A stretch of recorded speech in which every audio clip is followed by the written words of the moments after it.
Negotiation mastery. Welcome back, house hunters. Let's talk all about how to master the negotiations when it comes to listing and selling your home. After all, selling your home for top dollar is going to require extra negotiation and extra effort to bring home those last dollars to make it worth it for you to list with us. So let's talk about first the importance of a pre-listing strategy for negotiating. Let's talk about in advance how you want the transaction to be negotiated. People will receive the information about the property in their hot list on Friday. Then we'll have no showings until Saturday at the open house. Saturday and Sunday, showings. The following week, we can have showings by appointment. So what we want to do is create some urgency and some energy around your opportunity, around your particular house, to get as many people as possible in the door the first weekend, and to give the sense that it's a highly desirable opportunity where there will be some competition.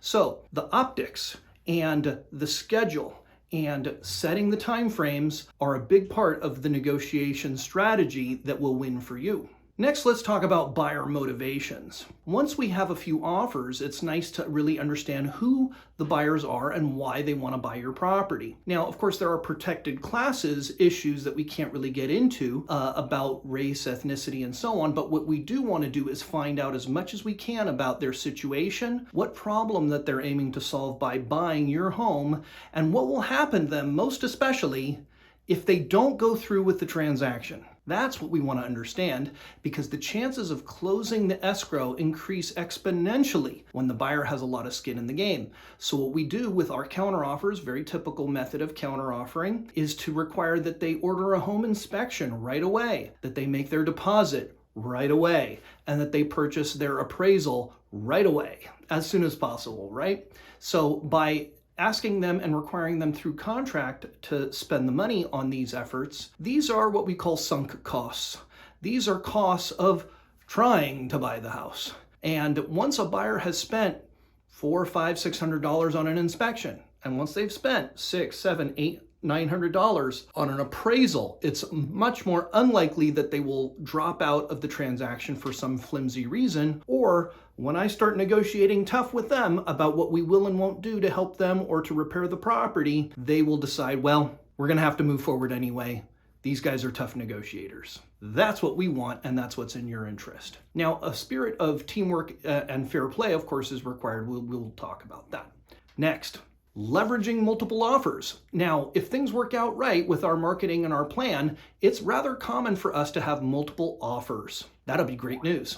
Now, what we do want to do is go through each offer and understand, is it full and complete? Who is the buyer's agent? What is the terms on their loan or the cash? Did they provide proof of funds for the cash offer or for their down payment? Is their lender responsive? There are a lot of factors that go into determining how solid an offer is, and ultimately, not just opening the escrow, we are mostly concerned with closing the escrow, right? So we want to make sure that they have the ability and motivation to actually close.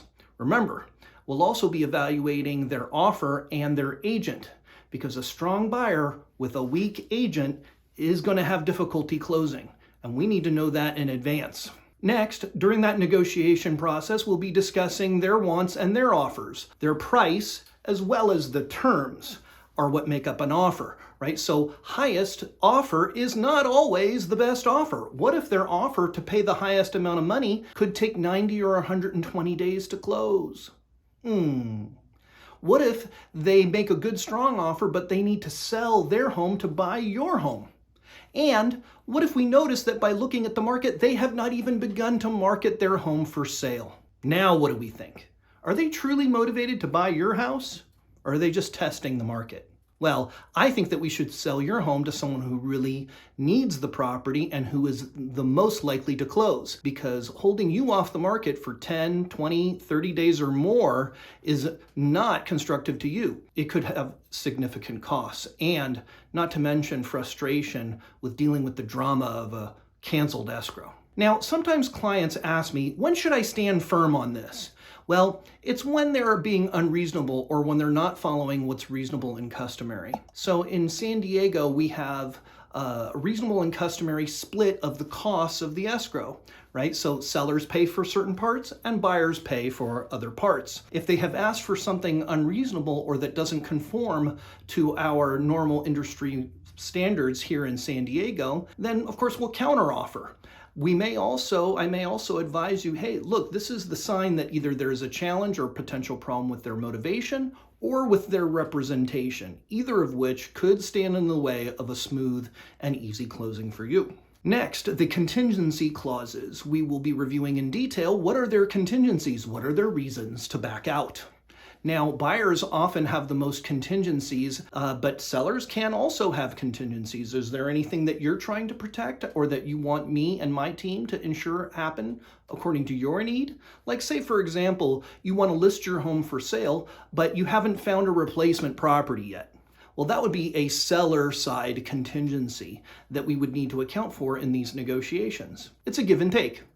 So the main contingencies, however, are often on, as we know, on the buyer's side. Reasons that the buyer could back out and, well, get their money back. So it has to be done in a spirit of good faith and negotiation, but buyers mostly need the protection of an inspection, an appraisal, and a loan contingency. Those are the three main contingencies that we see most typically in this market. Fourth one would be the need for the buyer to sell their current property in order to buy your property. So let's just review very briefly the three most typical contingencies. They are first with the inspection. So there's two parts to the inspection contingency. There's the disclosures that I'll help you to compile and edit and complete. And then there's also the general physical inspection. And if your property is in a homeowners association, then the buyer also has the reasonable chance to inspect the homeowners association docs, HOA docs. So those are the three typical parts of a inspection contingency. Next, the appraisal. Most buyers will use a loan to buy your property, and most loans will require a on-site interior appraisal of the home. They'll come, they'll take pictures, and they'll begin to compare it with what has been bought and sold in the market recently. This contingency, the price for the property is determined by you and the buyer, not the appraiser. So although the appraisers use what's been bought and sold recently as their guide, they are humans. And sometimes the market statistics don't lend exactly to what the buyer and the seller want the transaction to complete. So let's watch for the appraisal contingency. Let's see what your price is going to be. Let's see what their offers are like. And then let's determine, are there really going to be any issues with an appraisal? Next is the loan. The loan contingency is the buyer's ability to pay. So most buyers come pre-approved, so they've had their finances checked, their assets, their credit score, their income, and that they're currently employed if that's how they're qualifying. So those additional checks will need to be made before they can actually buy your property and confirmed just before the closing. The loan contingency typically is 21 days. So we will see buyers requesting time to complete their pre-approval, get their loan fully underwritten and ready for funding. Next is effective communication. Effective communication both between you and I and myself and the buyer's agent are a key to success when it comes to selling your home for top dollar. We can't leave room for confusion. So that includes things like having live phone calls between you and I, not just text messages. That includes discussing your wants and your offers, where your points of flexibility are. How do you want this negotiated? How firmly are we negotiating? How flexible are we? Are there aspects of the negotiation that we can let them win in exchange for us getting what we want on some other piece of the transaction? So my job, of course, is to negotiate in your best interest and to be firm, at the same time, win-win. I will often confirm much of what we talk about by sending you a confirming text message. I'll talk with the buyer's agents live. In this market and in this day and age, that might seem a little unusual for some folks. I insist because text messaging and even emailing often leave a lot of room for miscommunication. right? So we can't afford that. We have to have the guts and the courage to have live telephone call based negotiations. Are you interviewing agents right now for the job of selling your home? Ask them how they plan to negotiate, specifically even down to this detail. Are you going to make phone calls to negotiate, or are you going to do text messages? Might seem a little crazy, but it is what's happening in this market. Work with an agent that has the expertise, experience, and confidence to get on the phone and have a real conversation about what you want and what you can offer in exchange, and collect the same from them. Let's get a win-win, and let's get the transaction going right. Next, let's talk about timing. I did discuss timing at the beginning where we discussed putting your house onto the market. There are some timing questions within that. What if we get one offer? What if it's a cash offer, right? I will present cash offers to you right away. They may try to give you slightly less money in exchange for a cash offer, so we can review that. Usually cash offers that are deeply discounted are not quite so serious, usually from investors. So then the question is, can we afford to let the house go into escrow with someone that may or may not have the highest level of motivation possible, right? So it's often a bit of a dance and a give and take. It would be nice to have several buyers that are all highly motivated. That isn't always the case, so we have to negotiate expertly in order to uncover and understand who's the best buyer for your property based on their price and their terms, and who's helping them to negotiate the transaction. I'll reveal all of that to you when we get offers, and then we can decide how to counteroffer. Next, some of these offers are sometimes known as preemptive. They may ask you, hey, look, can you cancel the open house if I make you this cash offer? Well, in advance, we'll have a chance to discuss those kinds of cases and how you want me to handle them. Most of the time, however, we want folks to make good bona fide offers and not be rushed into the transaction or try to pressure us into the same. That's just not a good way to work, and I have not found that those turn out the best in many cases. So slow playing it a bit. Look, we took a lot of time and effort to get the property to the point where we could put it into the market. We did a lot of work on the property to get it ready. We did photography.